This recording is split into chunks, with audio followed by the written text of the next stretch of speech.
স্বামীর প্রতি স্ত্রীর কর্তব্য। স্বামী এবং স্ত্রীর সম্পর্ক হলো ভালোবাসার, কর্তব্যের এবং দায়িত্বের।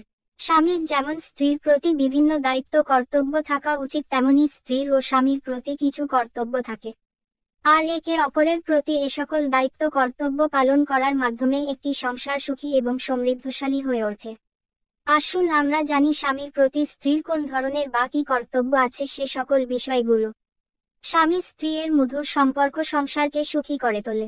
প্রতিটি স্ত্রীর তার স্বামীর প্রতি প্রথম কর্তব্য হলো তার সকল সমস্যা বা দুঃসময়ে পাশে থাকা সাহস যোগান দেওয়া।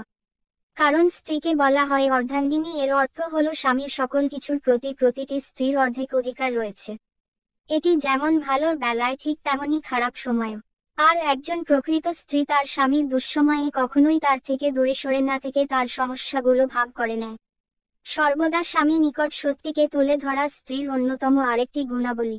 কারণ একজন আদর্শ স্ত্রী এর দায়িত্ব কখনো মিথ্যার আশ্রয় না নেওয়া। যদি কোন স্ত্রী স্বামীর নিকট মিথ্যাকে উপস্থাপন করে সত্যি বলে, তাহলে সেটি একদিকে সাংসারিক অশান্তির কারণ হয়ে দাঁড়াতে পারে।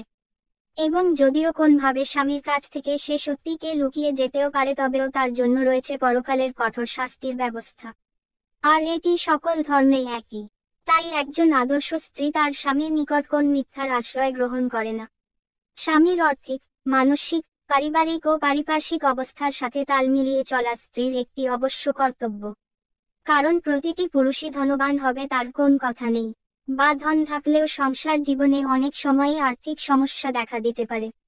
আর এই সময় প্রতিটি স্ত্রীর দায়িত্ব সমস্যার সাথে নিজেকেও খাপ খাইয়ে নেওয়া এবং তার আর্থিক সমস্যার জন্য তাকে মানসিক শক্তি প্রদান করা এবং সামনের দিকে এগিয়ে যেতে মনোবল প্রদান করা। বিভিন্ন কারণে মানুষের মন বিভিন্ন পরিবর্তন তৈরি হতে পারে।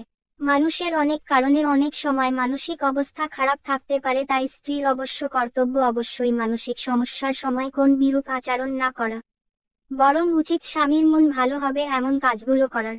খোঁজ নিন মন খারাপের কারণগুলো এবং সমস্যাগুলো ভাগ করে নেওয়ার চেষ্টা করুন। তাহলেই দেখবেন সংসার জীবন হয়ে উঠে সুখী, সুন্দর এবং সমৃদ্ধ।